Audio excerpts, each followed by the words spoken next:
Good morning. Hi, good morning, Tzemach.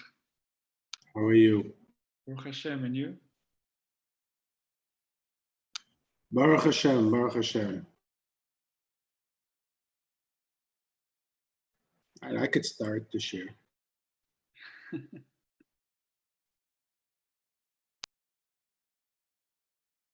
Quiet by you last night? Yes, Baruch Hashem. We didn't hear a thing.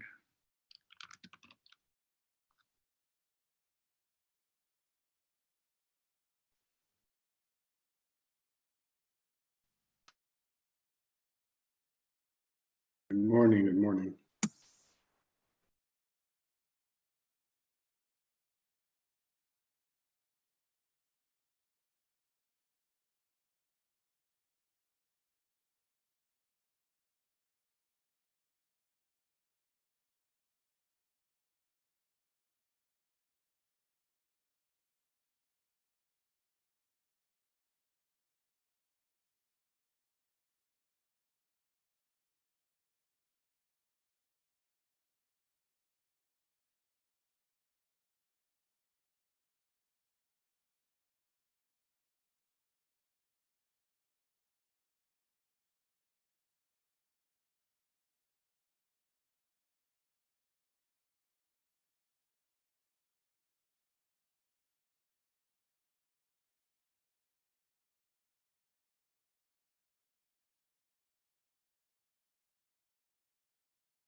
Shalom Aleichem.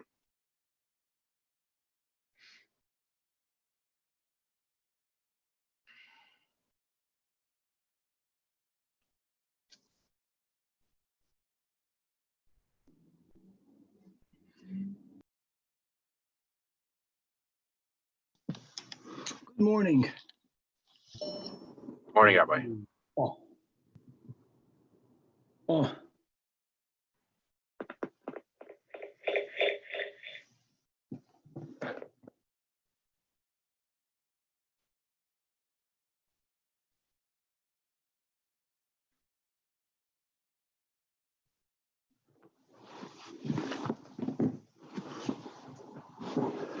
Shloime.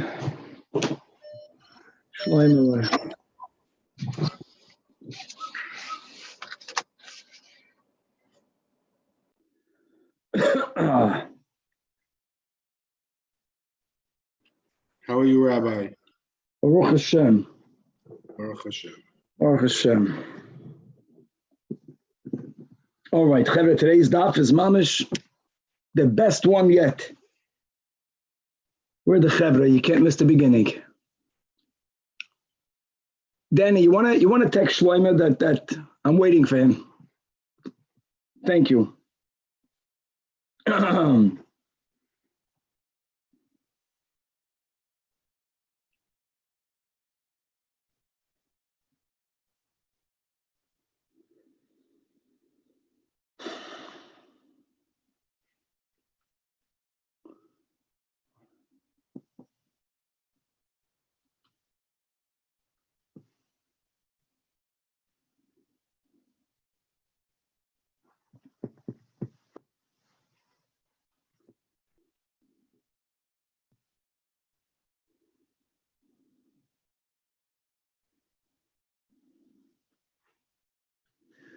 Oh,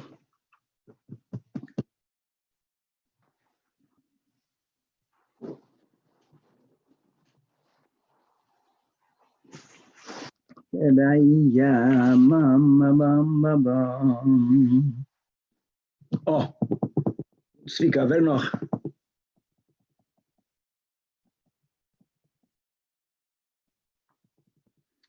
All right, Chevy, today it is. Today's a special day. Vamos. Svika, text your brother. Hello. Oh, Daniel first this year. Good.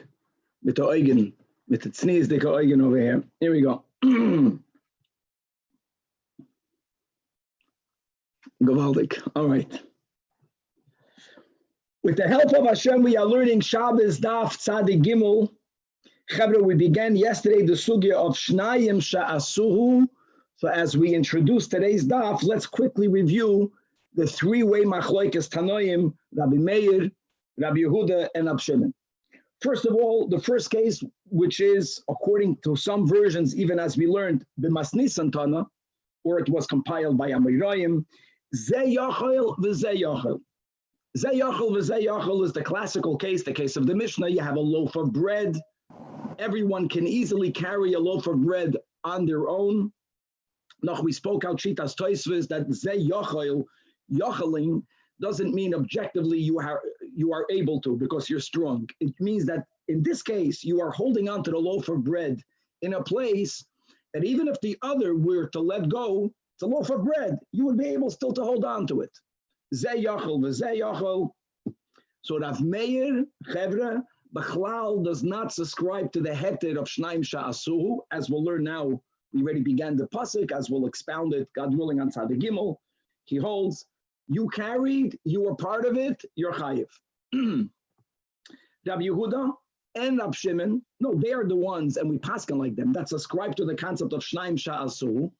According to Rabbi Yehuda, dafka, because each one was able to carry the bread on their own, and therefore when the other person carried, Rashi says it's a little bit of a shaloi kedarkoi, these are the words of Rashi. Other Rishonim learn, I didn't fully do it, because since I was able to carry it by myself, when you added your hand, you diminished my involvement. That means I did not fully do it. So Rabbi Yehuda and Rab Shimon holds, that's why I'm pater.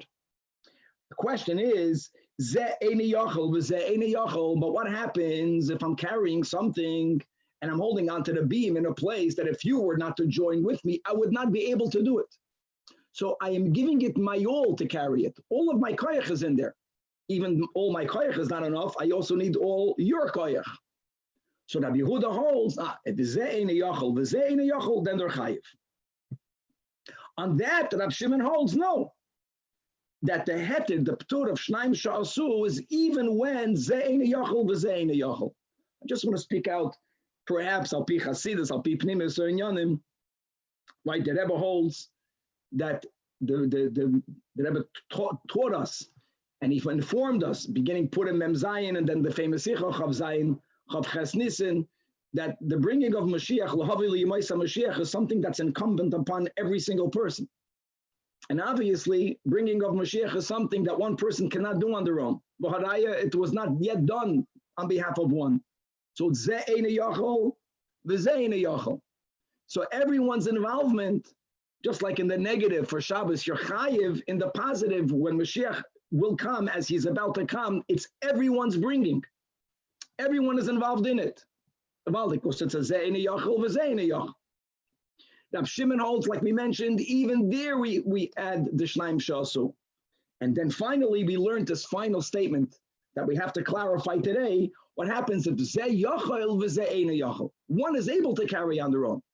One is not able to carry on their own. And they both did it together. So the words that we had was Divrei HaKoil Chayiv. Divrei HaKoil Chayiv is Lashon Yachid, not Chayavin. What was not clear is, who is chayiv?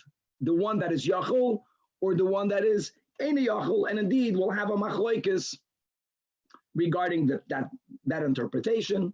That's going to bring us into the sugya of a misayeya. Misayeya means someone who is only a support of an act happening. is the Messiah's involvement significant halachically, or as we'll prove, that Messiah ain't boy mamish. Messiah particularly speaks about this final case.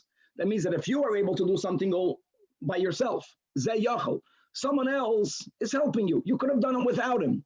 The one who's helping, they could not have done it on their own. Zajac, the Eine Yachel is called the Messiah. He's only helping. And we will prove that Taka Ein by Mamish from many proofs, from dinim of Zav, from the dinim of a coin standing al Ritzvah Swazara. It's going to be a Gavaldika discussion. And we're going to go, finally, we're going to conclude the sugya that Lashitas Rav Meir that holds that even when it's Zeyachol v'Zeyachol, so what? You're chayiv. Question will be, does the shiur double? So, for example, carrying the minimum shiur by Oichlin is a gregeres. If two people carry the loaf of bread together, does that bread have to be comprised of at least two gregeresen? Because at the end of the day, two people did it together. Maybe we only attribute half of the act to each of the people. If that's the case, the shiur has to double. Or maybe not. Or maybe we view everyone is involved in the entire act. And then, even though two people are doing it together, they're both chayiv, even if they only carried out one gregeres. We're going to move on DAF Tzadik Gimel Amud Beis to the new Mishnah that's going to be speaking about carrying out objects that are viewed as only accessories to whatever they're holding. So if I'm holding food in a plate, I'm chayiv only for the food, and I'm not chayiv for the plate, because in this case, the plate is an accessory to the food. And finally, we're going to have in that Mishnah the ground zero of the machlokes that we keep on quoting, B'negei Malacha she'eina tzricha legufa. Machlokes Rabbi Yehuda, that you're chayev midoraisa. According to the Tanach Rab Shimon, it takes it down one notch. It's like a asur midrabanan, but you're potted from a chatos. The ground zero case is DAF Tzadik Gimel Amud Beis, and we will, God willing, learn inside the way Rashi teaches Malacha she'eina tzricha legufa. And the Tosfos and DAF Tzadik Daled will try to squeeze it in today, how Tosfos learns another interpretation of Malacha she'eina tzricha legufa. Let's start where we left off, my friends. We left off again on DAF Tzadik Gimel Amud Aleph, 7 lines from the top of the Amud, the middle of the line, the Michael Miflagi, and after we quoted the three-way machlokes, Rabbi Yehuda, Rav Meir, Rabbi Yehuda, and Rabbi Shimon.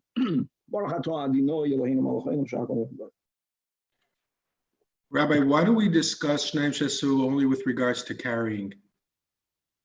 That's a very good point. And in halacha, we apply Shnaim Shasu to many other areas as well. Just to make that clear.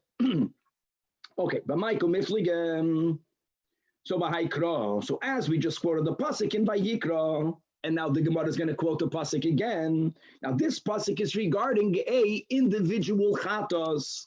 Reads the pasuk, V'im nefesh achas techte b'shgaga me'am ha'aretz ba'asoisa. And again, what did we emphasize the word ba'asoisa? By his committing. That means he did it on his own. So let's start with the most lenient opinion, the sheet of Rab Shimon, that says that even when Ze Eine Yachol and Ze Eine Yachol, they did it together, they're both patir. Rab Shimon holds that really Tlasa Meyuta Ksivik, that you have 3 exclusionary words in this pasuk, because nefesh, which means in one soul, achas, again one, ba'asoisa, his committing. Each one of these 3 words, every one of these words is emphasizing it has to be a sin committed by one person, not by 2 people. In other words, he takes the word, he breaks down the pasuk al pidrush, nefesh techta, nefesh should be expounded, achas should be expounded, achas techta, and ba'asoisa techta. So now you have 3 exclusions. And what do they refer to? So before we come to Shnaim Shasu, number 1, chad lema'uta izeh oiker v'zemaniach. Pasha, take a malacha. We're speaking about carrying. And by the way, Tzamach, your question, Benegeh Shnaim Shasu, is also asked why the Gemara only speaks about zeh oiker v'zemaniach. Well, zeh oiker v'zemaniach means that each one did half. Well, what about if each one wrote 1 letter? Again, the Gemara doesn't mention it. But many Rishonim learn it's the same thing. We're speaking about Hoitzah, but it's applicable to many other malachas. And this is a great example, because as we spoke out many times, one doing the akira, the other one doing the hanacha, is not a chatzi shiur issue. It's a chatzi malacha issue. Each one only did half of the malacha. So you would think that nevertheless each part is considered a violation. No, you got to do the whole sin. It's one person committing it all, and therefore taki yapatim. The other miut l'maute ze yachol v'ze yachol. We exclude from achatos that which makes the most sense to exclude, to that which is a greater chiddush to exclude. Ze yachol v'ze yachol, like we explained, since each one could have done it alone. So logically, if I could have done something by myself, and you added your help to me, so you took away all of my koyach. All of my koyach was not needed. I was not fully involved because you helped. So b'meila, it makes more sense to exempt it. And the third, that's Rab Shimon. Even where ze eina yachol, v'ze eina yachol, which means that even when we both carried it together, I gave it my all. You didn't take away my involvement because even my full involvement could not have done it by itself. So both of us were fully invested. So this is the greatest chiddush, but since there is an extra meal, Rab Shimon is mamait.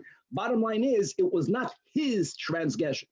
It wasn't his doing, it was their doing. Their doing, midoiraisa, they're both exempt from achatos.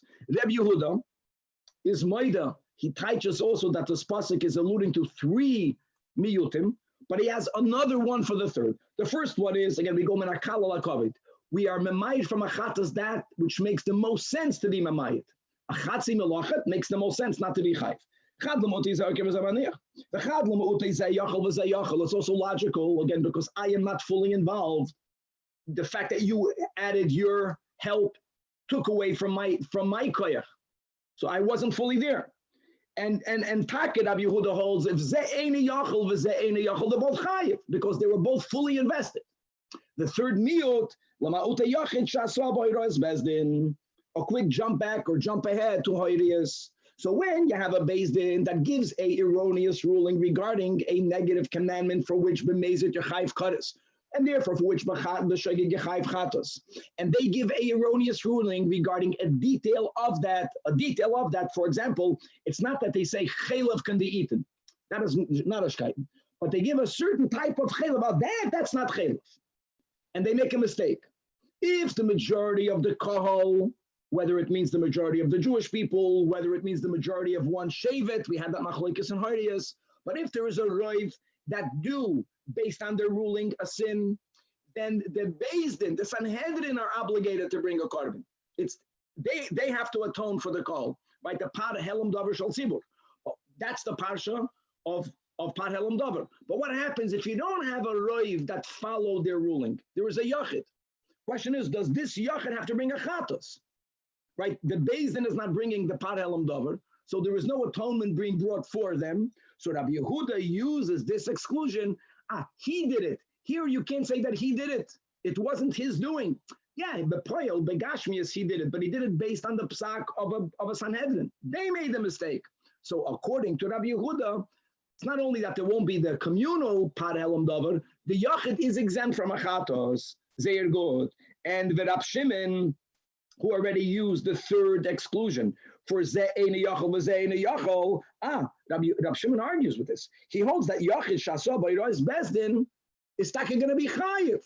There has to be a korban. Either there's a Par Helam Davar, and if you don't have a roiv, then every yachid, even though it's not their fault, they're a shoygig, but they have to bring a korban chatos. Now, what about Rav Meir? Right, Rav Meir is the machmer. Rav Meir doesn't exclude any shnaim shasu, even ze yachol v'ze yachol. So the Gemara says, "Miksiv techta achas techta basoisa techta." I'm sorry, miksiv nefesh techta achas techta basoisa techta. There are no 3 exclusions because Rabbi Meir learns nefesh achas taka means 1, but these 2 words go together. So you have 2 exclusions: nefesh achas and ba'asoisa. Only tremiut eksivi. Chat lemuute, that which makes the most sense to be memayit from achatas, a chatzi melacha. In the context of Hoitzah is Zajac and the other one he will agree. Rav Meir agrees to Rabbi Yehuda that a yachid that follows a Hiras Bezdin is exempt from achatos. Rabbi Meir has nothing to exclude Shnaim Sha'asu, and therefore L'Tana Rav Meir, even Zayachol, both of them will be chayav chatos. Very good. So according to Rab Meir, the first miyut is to explain one did an akira and the other person did an anacha. Is that what we're talking about? That's very good. That's according to all the Tanoim, including Rav Meir. Correct. Yes. So that'd be the only reason he would be paiter then, is when one did one akira. If not for that, there's a Havamina that each one will be chayiv. There's a big discussion amongst the Rishonim what's even the Havamina. Going back to what Samach said, some Rishonim say that here taka maybe only by carrying. Maybe, in other words, is there even a Havamina that if I write one letter and you wrote the other letter, that there's going to be a chiyuv? And some Rishonim say, yeah, you need it to be mamayed from this limit. Some Rishonim say, no, the only melacha that there's even a Havamina that you should be chai for chatzi melacha is for carrying. Anyways, let's go right. Now, Omar Mar, Zeh Yochel, V'Zeh Yochel, this is the final case. So, Divrei HaKol Chayiv. Okay, we get it. Rav Meir is always Machayiv. Divrei HaKol means side Rabbi Yehuda and side Rabbi Shimon and Rav Meir. But the question is, we didn't explain. This is the sugya of today. Omar Rab Chizda, it makes sense. Who's Chayiv? Zeh Sheyachol. Why? Because the Zeh She'ene Yachol, my Ka'avad. He could not have done it by himself. So how can he be Chayiv? The one that Yachals, even though de facto he didn't do it by himself, but he was able to do it by himself, and he did it, it makes more sense to put it on him. Good. Comes Rav Hamnuna, disagrees with Rab Chizda, and he says the opposite. He says, you know why he'll be Machayiv? The Koren Publisher, because he is assisting him. Hold on, so what? Okay. But why him more than the other? So say to the Shainim Gavaldik. The guy that Yachals, right? When let's say you Yachal, and I helped you. You know what my added hand did to you? It took away your full involvement. You did not need to be fully involved because you could have done it all by yourself. The fact that someone else helped you, it removed you a little bit. So not all of you did it. You should be pater. Holds Rav Amnuna. The guy that was unable to do it by himself, that means if he would be by himself, even if he would give it his all, he wouldn't be able to move it. The fact that he was able to participate means that he gave it his all. You know why it moved? Because someone else, that Yachals, helped him. The guy that's Eine Yachal exerted more of himself. That's a Gavaldic logic. So therefore, Rav Amnuna holds that Dafke, the one that doesn't Yachal, the Eine Yachal, I'm laughing, Danny's laughing. My Zayda used to speak about Maina Eineklach alle Yuchelin. That's the way he spoke. Alle kennen. That was the pressure that we had. All right, anyways, go and say about day. So Amalei, now the Machlokes, Rab Chizda disagrees with him because of a principle that the Gemara is going to side with. Amalei says Rab Chizda Misayeya ein boy mamish. Guys, this rule is so amazing. Now, just to understand, we don't say across the whole Shas, Misayeya ein boy mamish, but let's at least limit it to our case. If one was able to do something all by themselves, and someone else is helping you, the one that's helping you could not have done it by themselves. So halachically, what they did is gurnished. Okay, and therefore it doesn't make sense, says Rab Chizda, that the Eine Yachol should be chayiv. It's ein boy mamish. It's b'chlal not significant. It's not chashuv. And now we're going to prove it. I'm going to side with Rab Chizda. We are quoting a Mishnah and Zavin. Now there's one principle that we'll need to learn for this whole sugya. It's easy. The concept is, we spoke so many times about Tumas Midrash. We already spoke out that Tumas Midrash is only if the Zav, for example, sat on something or laid on something that's meant to be sat upon, that's meant to be laid upon. Good. Now we're learning another important detail. You know when the Zav conveys Tumas Midrash, if that item held, carried the roiv, the majority of the weight of the Zav. This is a rule that we very rarely spoke out. That's very important. If the item which was meant to be laid upon did not carry at least the suffix roiv of the weight of the Zav, that item will not acquire Tumas Midrash. Now, if the Zav touched it, it can become a Rishon because of another type of conveyance called Maga. But for it to be Metame on the level of Midrash, it has to carry the Rev. And based on that, Chavra, look at this. If the Zav is laying on a bed, bed is made to be laid upon. So the bed is avad the tamei midrash. The chiddush of midrash is, even if there are 10 mattresses, even the bottom one is tamei midrash. In our context, under the leg of under each leg, the arba taliyos, taleisos yid, not taleisim. Here you go. The arba taliyos tachas raglei amito. Under each leg is a talus. Now the question is the talus also going to acquire tumas midrash? What would you argue? No, why not? Because, like I just mentioned, each talus, if tumas midrash is only if it carries roiv of the weight.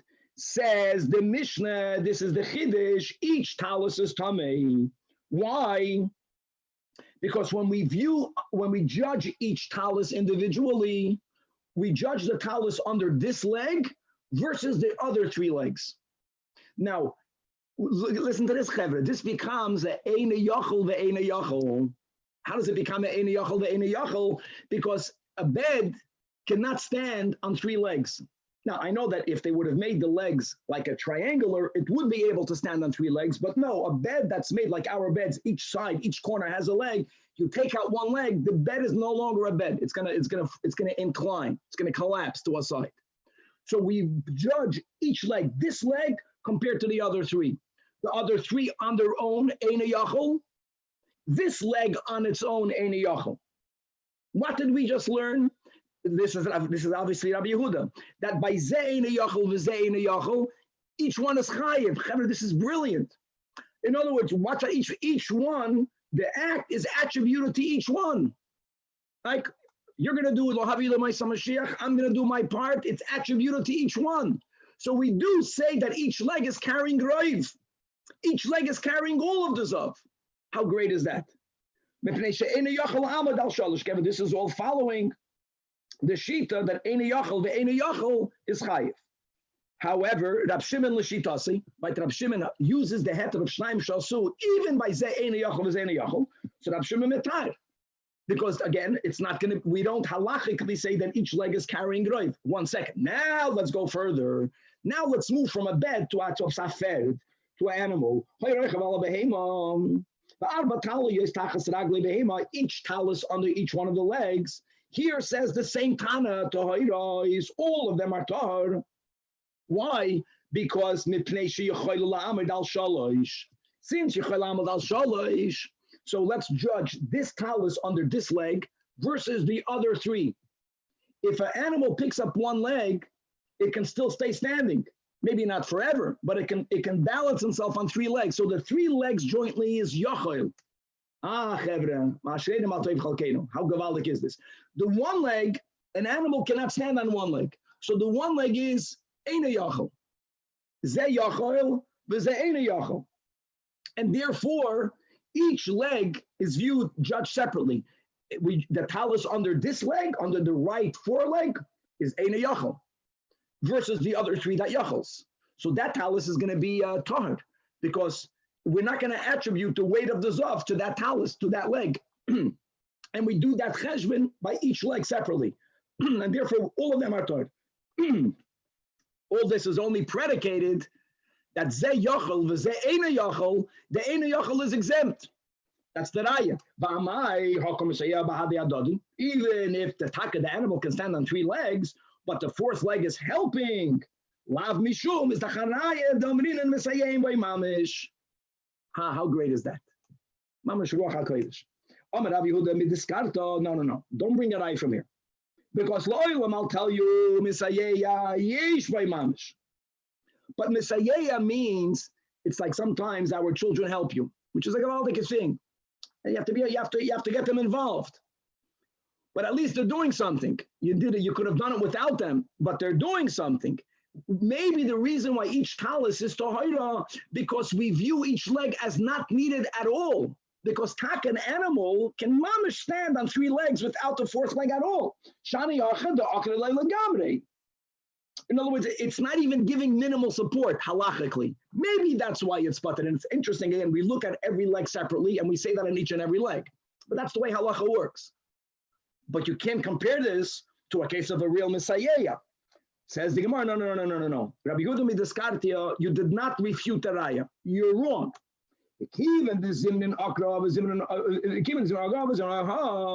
Says the Gemara, it's not true.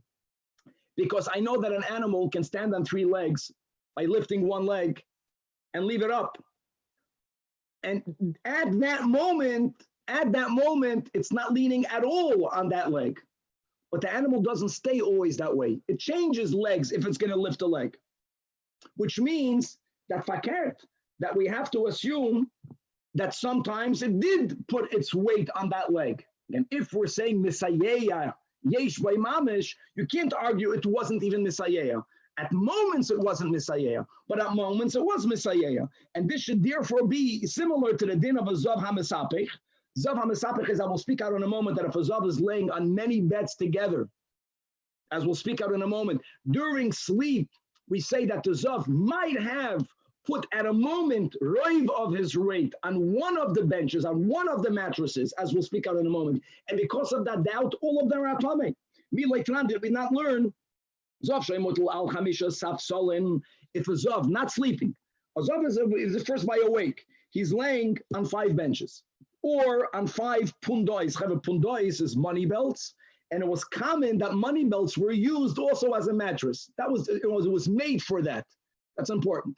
And you had 5 of them. They were laid out one side of the other. 5 benches, one on the side of the other. It's like when we were kids, you sleep in a shul, you put out chairs and you make it into a bed. So it depends. This is while you are awake. If the person is laying, the length of the zav is on the length of the bench or on the length of each money belt, then they are all tamei, because you don't remember, while he's laying on the length, all of the weight or right of the weight is on the bench under him.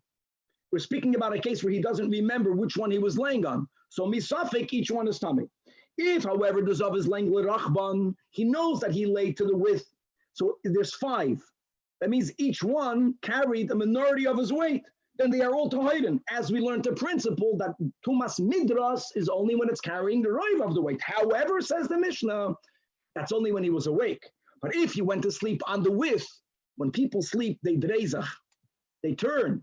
And it could be, at kedekach, this we see by our kids, that they go on the length and they wake up to the width. They go to the width, they wake up in the length. Yashin, sin sapich masapich aleim tameim. So what do we see over here? That if there's even only a doubt that for a moment, roiv of the weight of the zav was on one bench or on one money belt, then it becomes tamei. So don't tell me that the reason why the Mishnah says that all of the talesois remain pure is because now Messiah yesh mamish, but the horse b'chlal doesn't eat one leg. Okay, it doesn't need one leg, but it needs to stand on the other legs. It cannot only keep one leg up. It cannot. You don't know for sure that the talus under this leg was never leaned upon. Of course, it was leaned upon. At best, you can call each leg only a Misayeh. That I get. But so what? If Misayeh yesh by mamish, then bite you back. All of the talesa should be tamei. So it must be elalav that it is a good raya. Mishum damrin and Misayeh ain by mamish. And indeed, that's proof number 1. And we're going to continue. All of this is going to prove, my friends, that in the zeh yachol, the zeh ein yachol, the yachol is chayiv. Next, Amar Rav Papi in the name of Rabbi. Returning to Daf Tzadik Gimel Amud Beis, and we are going weiter to a Mishnah in Zovin. And what do we have in the Mishnah in Zovin? Rabbi Yosi Omer.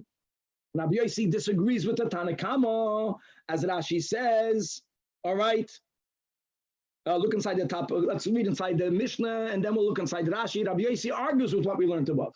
However, he says the following: that don't say if you're sitting on a behema across the board, then every talus is tohira. Depends. Hasus metamal yodov. A person, according to Rabbi Yosi, when you sit on a horse, the main weight that the horse puts on himself is on his forelegs. So therefore, the talus under each of the foreleg becomes tamei. And the chamoir, who primarily rests on his hind legs, on his raglov, while a donkey, right? Hachamoir al raglov. As he explains, Shemishaen is hasus al yodov, the chamoir al raglov. Look inside the top Rashi, right? Hasus metame biyodov im hazav roichav olav talis tachas achas miyodov. There's a talis under one of the forelegs. Shalsus they are tameya. Aval tachas raglav tohira. Why is that? Because why? What was the heter? The heter is that one leg is only misayeya. No. The one foreleg is not a misayeya. The ikar weight is on the foreleg. The hind legs are misayeya. And indeed, like Rashi says, that the Tanakama that said that all of the taleisos are tohiros is not like Rabbi Yossi. Faket Rabbi Yossi learns that the two forelegs are the yachals, the two back legs by the horse is the eini yachals, the only misayeya, and that's why they're potted. Now the Gemara fears is the proof. Am I right? Why would we say that the taleisos under the back legs of the horse are tohiros? Why? At least they're being misayeya. Again, as Zacharaya, lav mishum damrina misayeya ein by mamish. Next proof. And next proof.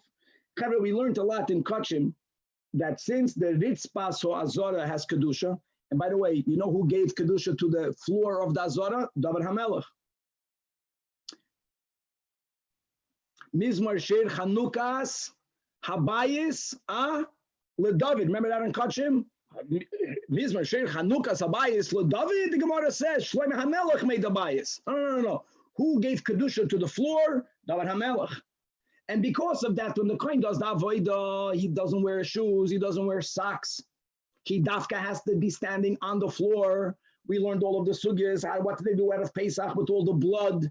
How are they standing on the floor, right? So they made these little stands that were connected to the floor, these little protrusions, and they were not that, they were quite tall. And the Kahanim needed to stand on them. If not, they're not standing on the floor because of the blood, v'chulei. So what happens? We learned the Mishnah, we learned in Abraisa, this Abraisa, Rabbi Eliezer Reimer, Raglei Achas ala Kli. What happens if a coin during the avodah, he's being makabel the dam, he has 1 foot on a keli. He shouldn't have done that. And 1 foot on the ritzvah, or Raglei Achas al Ho'even, the Raglei Achas al ritzvah, is the avodah kshera. So says the Abraisa, and we have to see, Kol she'ilu yinat ala Kli, yinat ala Ho'even, if you would take away the keli, or if you would take away the stone. If he would still stay standing, which means that the ragloi on the ritzvah is yachol. The ragloi on the keli is ein yachol. It's only a misayeya. Therefore, avidas kshera. But v'im lav avidas psula. And here again, the Gemara brings that amai, right? Why would it be valid? Why is it kosher? And the chanami, the ikir support is on the one that's on the ritzvah. But another leg is on the keli, and there's a chatzitza. It must be because we say that misayeya ain't by mamish. Guys, just to know this rule for the people that are noyig, as it should be, that at least when we say amen yehesh merabah, we stand. Just we have the same concept. What happens if a person has a shtender? They're leaning on it, or they're leaning on a table, or they're leaning on a chair. Is it considered standing? I know the Rebbe, who every time he said Amen Yehish Merabah, you would notice, especially in the mems, when the Rebbe would lean more on a stender, he would stop leaning. He would see him very subtly move back, not to be leaning, because that's the same thing. If you're leaning on something and if you were to remove it, you fall down, you're not called standing. But if you're leaning on something, it's being misayeya you. But if you would move it away, you would stay standing. That's the word. Misayeya ain't by mamish. It doesn't diminish the fact that you're standing, and it's good. So make sure that you lean back a little bit. The Rebbe still had his arms on a stender, but it was mamish called misayeya, ain't by mamish. And Amar Avina, Afanonami Taninom, Nachabraisa, Beneget Avoida, Kibbel Biyamin. Right, the avoida of the coin has to be Dafka Biyamin. And if Itaka was holding, let's say, the Klisharis Biyamin, but under the right hand, he had his left hand. The left hand was Misayatoi. Here again, the din is Avidas Ksheda. And again, the Amai. The left hand is there. If Misayeya is considered significant, so then the avodah was being done by the right and by the left. Again, it's the final raya, Lav Mishum Damrin and Misayeya Ein By Mamish. When it comes to chinuch, we have to be very careful not to share this with people that are helping you, because that takes away their motivation. You know, As a moral support, you got to tell whoever's being Messiah, you're great. And many times, but even if you think you're yachol, give them support. But halachically, ein by mamish, indeed, shmamino, and that's going to be the pshat in the case of zeh yachol v'zeh ein yachol. Moving on.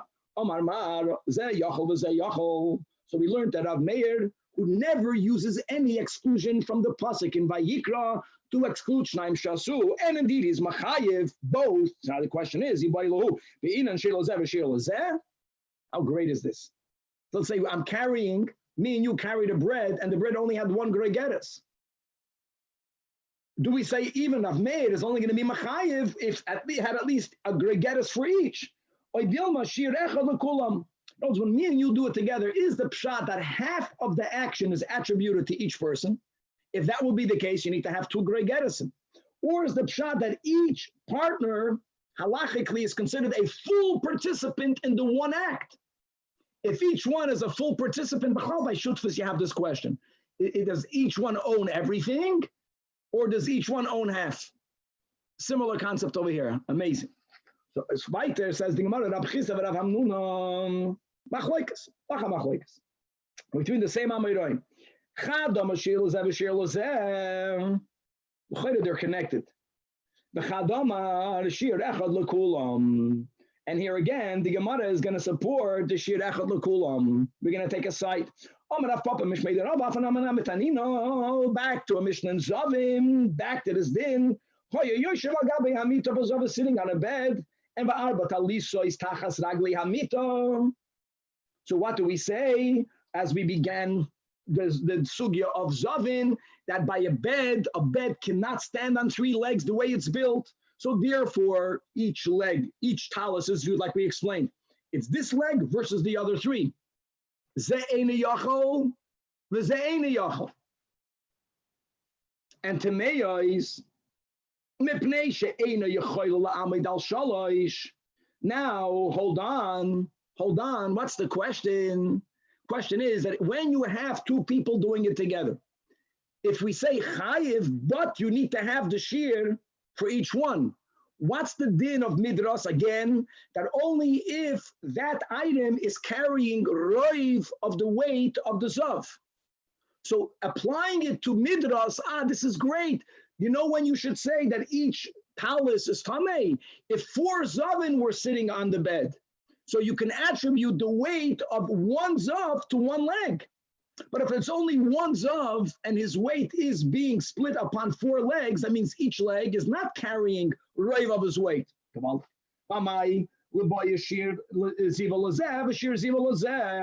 Great. Is the haraya lav mishum domrin? And the moment it's a case where shnaim shasu is chayiv, now this is a case even according to Rabbi Yehuda, because it's zeh eine yachol v'zeh eine yachol, doesn't matter. If 2 people do it, you say chayiv, you don't need to have for each one a shiur. One shiur for all. We view as if roiv of the weight of the zav is on each leg. Gewaldig. Proof number 1. Next proof. We're going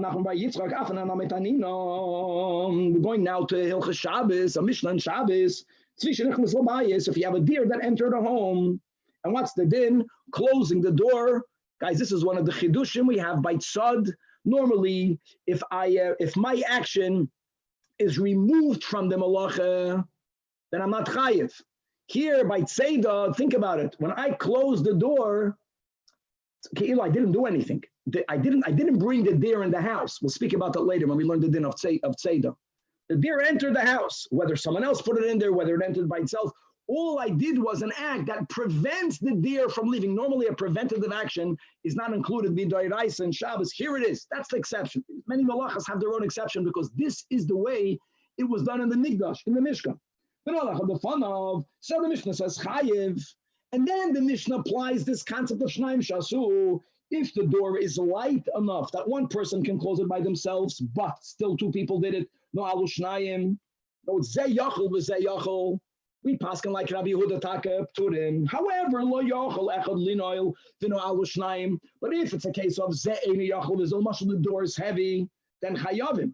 The Mishnah is speaking about 1 deer. Doesn't make sense. If you need to have for each one a gregeres, so over here that should mean that you need to have 2 animals in the house. Va'amai liboy shiur tzedel lozeh. The shiur tzedel is one animal. The shiur tzedel lozeh. And the Mishnah doesn't say that. The Mishnah begins, right, tzvi, lashon yachid. Lav mishum domrinon shirecha lekulam. And weiter araya. Amar avinon. Afananam etanino. We're going me'inyan le'inyan. Hashutafim sheganvu. And the tafchu chayavim, ganovim, like the rioters now, minimally ganovim. And if the din is by geneva, that if you ganva, you have to pay kefil. By the way, they're not ganova. I think that they're gazlanim. They do it in public. But a ganif that steals has to pay kefil. If the ganif, on top of the sin of stealing, goes ahead and either shechts or sells, so the Torah tells us explicitly that if it was a smaller animal, he's chayav to pay back fourfold. If it's the ox, he has to pay back fivefold. And as I state in the Mishnah, let's go back to the same thing. If Shutfim did it, one way of Shutfim doing it is, guys, is that if you remember in Chulin, two people can hold the chalaf and shech together, mamish. So let's say they both shechted together. Nevertheless, maybe this, why don't you say that this din is only if they shechted at the same time two animals? The shiur tvicha lozeh, the shiur tvicha lozeh. Right, tvicha of an animal, my friend, is not the roiv simon. It's roiv at least the majority of both simonim. To have a shiur for each, you have to have two animals. And we don't say that. Again, la mishum damrinon, shiur echad lekulam. Okay. Atkan, the proofs are not being challenged. Now Rav Ashi will come with a proof. And Rav Ashi's proof will be refuted. Omar Rav Ashi, afananami taninon, he's quoting a brayso. And again, Hilchos Shabbos, Shnayim shohitziu kana shel gardi. If two people jointly, Shnayim shasu, they carried out a kana shel gardi. So my friends, once the garment that's still on the loom was already woven, but we want to make sure that the warp and the threads that are going shasi and erev are equally balanced out, that there's a symmetry. So they would put, even today you have this sometimes, they would put some sort of weaving instrument, a weaving reed inside the garment to pressure the woven garment, and it puts pressure equally. So it comes out that it becomes uniform, not that one little part is wider, one little part is tighter. Now, by the way, just to make it clear, obviously, my friends, this Braisa must be Rav Meir, right? Because the Braisa is saying that's a chayiv. And l'choira, a weaver's reed, a kana shel gardi, l'choira, is something that's light-ish. It's not that little, but it's something that everyone can carry on their own. And this is Rav Meir who holds your chayiv. But hold on, you don't need a double share. So va'amai, even according to Rav Meir, liboy shiur itzah lozeh, right? Same concept, the shiur itzah lozeh. And again, is the Charaya says Rav Ashi lav mishum damrin shirecha lekulam. So the Gemara says, on you Rav Ashi, I can refute your proof. You don't have a proof.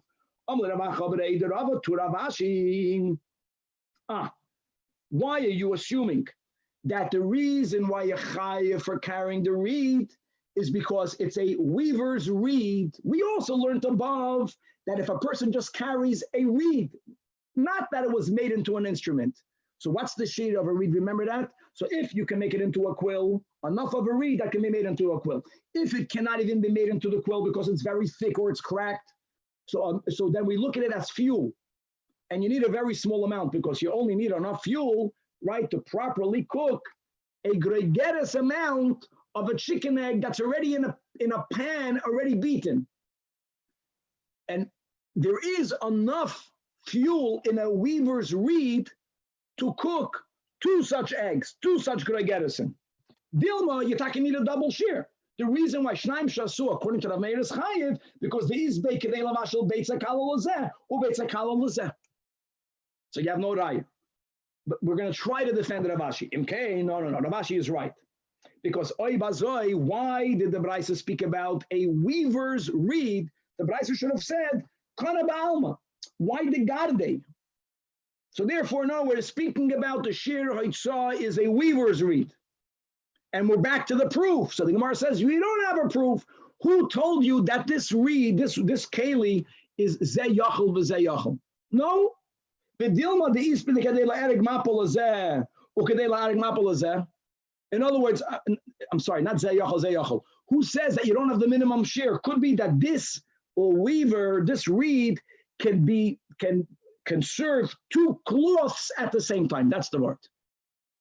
And each one is attributed to carrying this weaving instrument enough that it can fix, it can tighten, it can make perfect one cloth.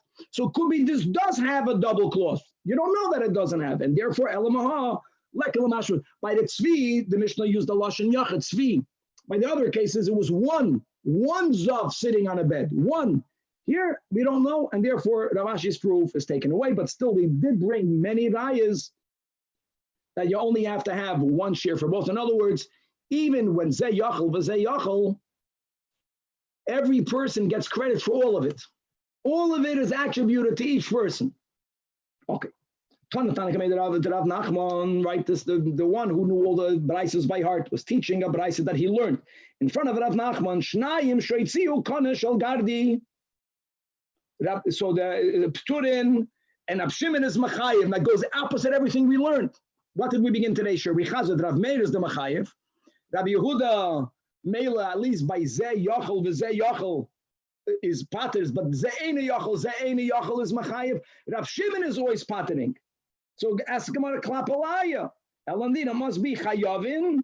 Chayavin will mean it goes, let's say, Rabbi Yehuda, but this braisa must be referring that he's chazering to a type of konesh al gardi that tak is so big that zeh eini yachal v'zeh eini yachal. Over here, Rabbi Yehuda is machayev, and Rabbi Shimon is the one that says poiter lishitasoi.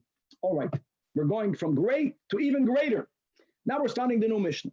So the Mishnah is introducing the concept that if something now is in service of something else, you're carrying out food in a plate, even though the plate has its own chashivus. If someone were to carry the plate, they're chayiv for carrying a plate.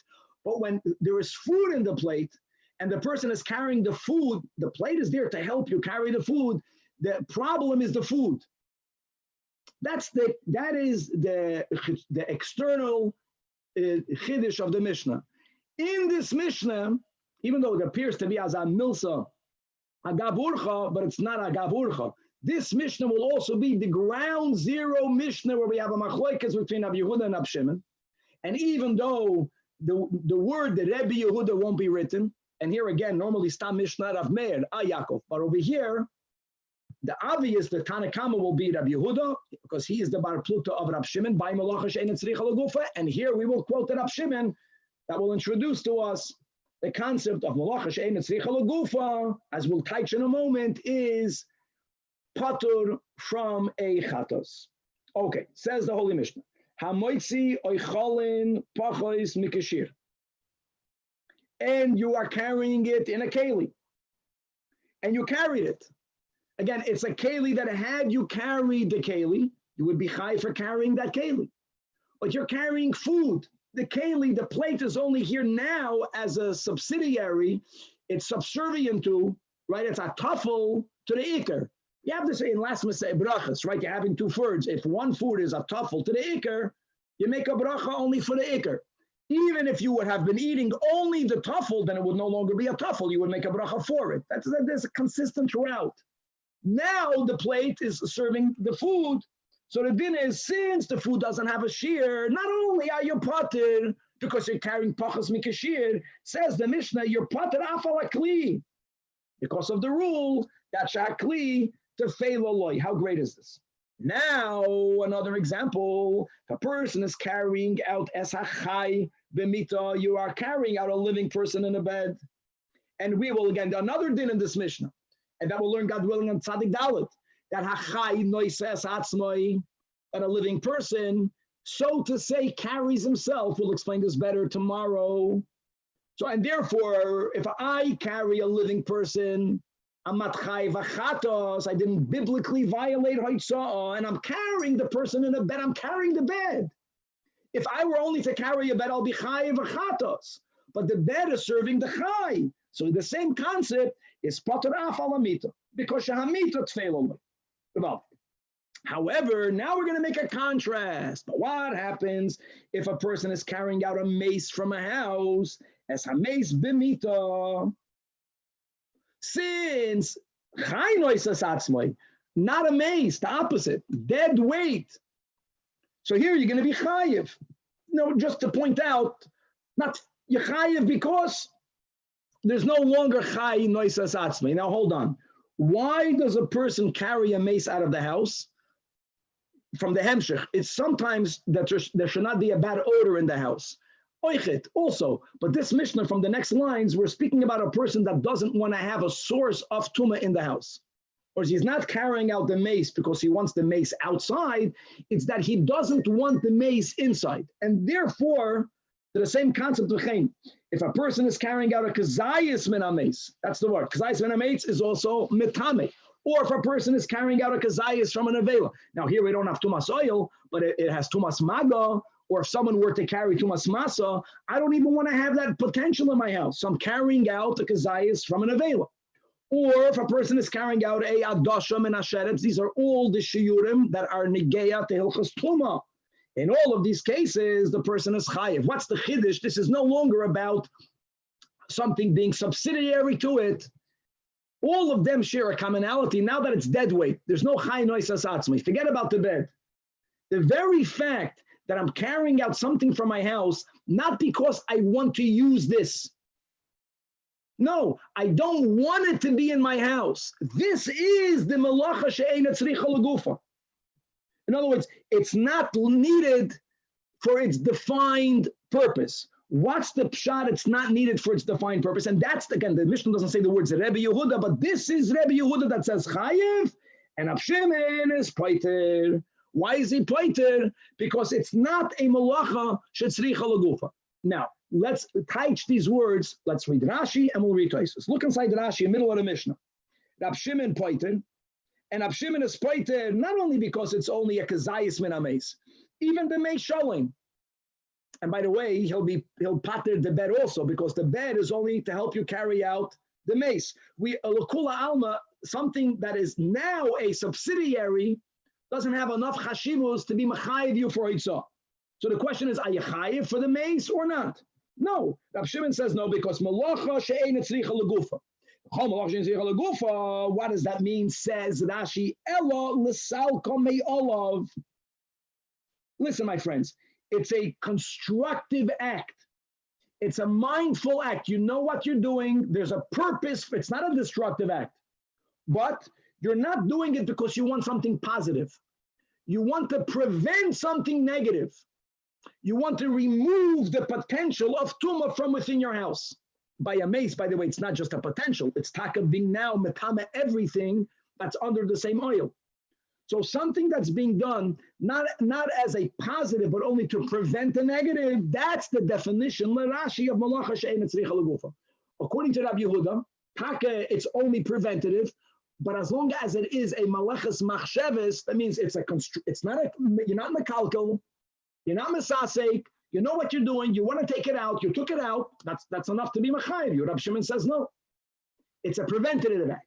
That is Shitas Rashi. There's so many nafkaminas in Allah. Look inside. We're going to jump ahead. Look inside the Tosfos on Daf Tzadik Dalet. So we're going, my friends, to the third Tosfos under the Gemara. Under the Gemara, right in the wider lines. The Tosfos Divrei HaMaschal and Rav Shimon Poiter. That's 4 lines under the Gemara. Nida L'Ri, the Malacha Shem Zechal Gufa is called. What is Kiri Kisha Oisa Melacha? You're doing it mindfully. A constructive act, but you're not doing it for the same purpose that this type of malacha was done in the Mishkan. Very good. In the Mishkan, whenever they carried items because they needed to use those items. Here, when you're taking the mace out, you're not even allowed to use the mace. Doesn't matter, by the sheretz, you can use a dead sheretz. But you're not doing it to use it. You're doing it only for you not to have a source of tum in the house, or for you not to have a bad odor in the house, right? Now, this concept is applied to many other scenarios, but it's good to know this. At least we began today with Mamash. This is the ground zero of Malacha She'ein Tzricha Legufa. Guys, we're going to follow Shitas Rashi in the sugya. Any malacha that you're doing, not because you want a positive outcome, but you want to prevent the negative outcome. So you have a snake, right? And you kill a snake. So we learned that Natilas Neshama is really part of Shchita. I'm not going to be chayiv according to Rab Shimon, midoiraisa, because I'm killing the snake Not because I want a dead snake. I'm killing the snake because I don't want to be bitten by the snake. I'm preventing something negative from happening to me. That's Rab Shimon and that's Rabbi Yehuda. Now let's begin with the Gemara. Let's hop a few more lines. We have another few more minutes. Okay, and in the kli, to carry it in a keli, you're chayiv on the oichlin and you're pater for the kli. Why are you pater for the kli? The Mishnah's case was you took out less than the shiur. The Bryce is giving a case that you took out the shiur, but the keli is the same. The keli is here only to be in service of the food. The keli is not counted at all. However, a lot of it has to do, all of this has to do with your kavanah. I'm taking out my gregeres in a keli, but you know what I want? I want the food and I want the plate in the Reshus Harabim. Im hoya krit tzarech loi. Tzarech loi means not that I want the keli. I want the keli in the domain in which I'm taking it, in the Reshus in which I'm taking it. Then chayev af ala kli. Upa. Now we opened up a ganze Megillah. We learned until now, until Tzadik Gimel, we never spoke about a potential argument that if a person violates the same Av, we began this whole thing in Klal Gadol. If a person, Reuven B'shoigeg, cooked and cooked, Reuven B'shoigeg carried and carried, even one act after the other. If it was Behela Machas, the Chayv one Chatos. That was the rule that no one debated until now. However, in Chulin, there is a question that maybe, Leshita Sumchas, maybe, if a person did two violations, even though it was done Behela Machas, they're Chai for each action. Now, who would be the author of this Talmud Rabbanan? Doesn't make sense. I get it that I want the Keli. Okay, so the Keli is not considered tafel. Okay. But what's the malach? The malach is someone that carried. We're speaking about not kadas. We're speaking about chayiv chatas. That means this person right now, whether it is shigigas Shabbos, doesn't matter. Whether it is shigigas malacha, doesn't matter. He doesn't know you can't carry. So why? What's that chayiv af ala kli? Why? Why chayiv af ala kli? So should this not be a proof that in Chulin we didn't know for sure if sumches will be the only shita that will hold that even though two actions were done behela machas, you chayv achatos for each one. This is the only solution. So is it shma mina that oichel, for example, two zeisim of chaylev behela mechad, that this tana that we found one tana that holds you chayv shtayim? First of all, it could be, but that will be a big chiddush. And why didn't the Gemara and Chulin bring this Tana Rabbanan to come to that conclusion? So the Gemara says nothing can be learned from this brayso. Amar Rav Sheishis, no. Perhaps,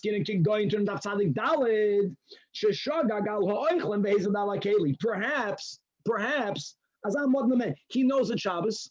There's Zod Shabbos. He knows you can't carry. For some reason, he thought food you can carry. So this is the case where there's only a shoigig on the oichlin. There is no shoigig on the keli. So that's why when it says chayiv ala keli, it doesn't mean you're chayiv chatos. No one will hold your chayiv to chatos. You know what chayiv will mean? Chayiv is worse. Here you're going to be chayiv. Here you're going to be chayiv. What's the mazid on the keli?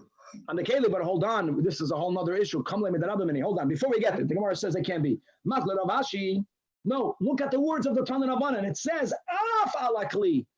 They're same. You're chayiv on both. So says Rav Ashi, no. It must be a normal. You don't know you can't carry. You don't know today's Shabbos. You don't know you can't carry. B'chlal, you can't carry. And therefore, you did two sins beheling machas. But let's go back to Daf Ayin Aleph. This is so good. What did we learn Daf Ayin Aleph? What did we learn? We learned that even if a person did two acts behelim mechas, but then their awareness did not come together. Remember that? Machlokes Reish Lakish and Rabbi Yechanan. This will be like Rabbi Yechanan Shita. Amar Rav Ashi, ki goin, shogeg bozeh ubozeh behelim mecha. But when you became aware, I carried, you only became aware of one sin at a time. The noidaloi, the chazav noidaloi.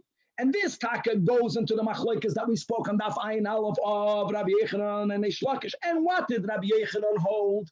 And we had a whole amud debating exactly when, but the concept that you're chayiv twice, that you're chayiv two chatois. So here will be a case that you'll be chayiv two chatois, because since the point is you wanted the keli, it's no longer subsidiary. No longer subsidiary.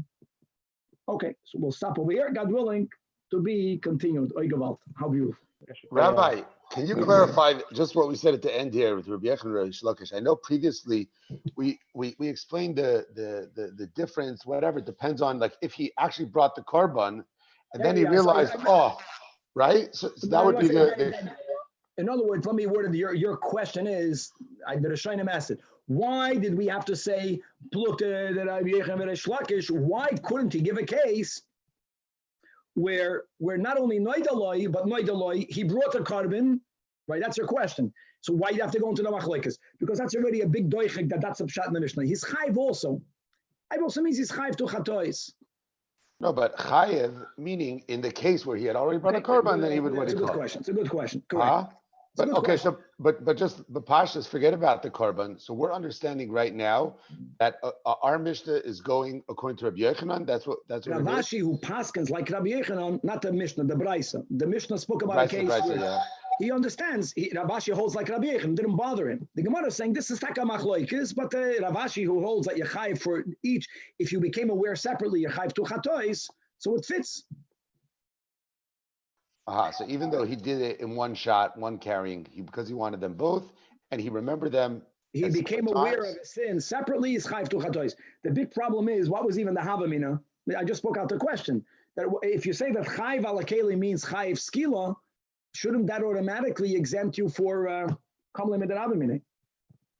It would, but that doesn't mean that he's not chayiv. He wasn't over a shogeg. He was. That's the pshat in the kasha. Af ala kli ktani. Af ala kli means you're chayiv twice, and you should only be chayiv once. That's pshat in the kasha. Because of kamlim ed havamina. All right. Thank you, Rabbi. That was the daf today. That was great. Good morning, guys. Have a good day. Have a good day. Thank you.